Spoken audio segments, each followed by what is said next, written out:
Okay?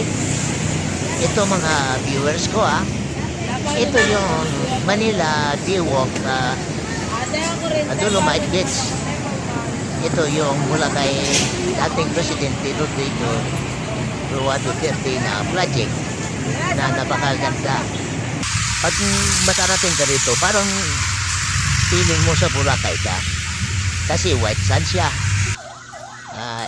Ito dati itong dagat to na along Roas Boulevard.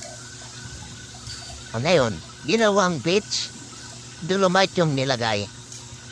So, dito natin makikita yon, may drum sa tabi na yung mga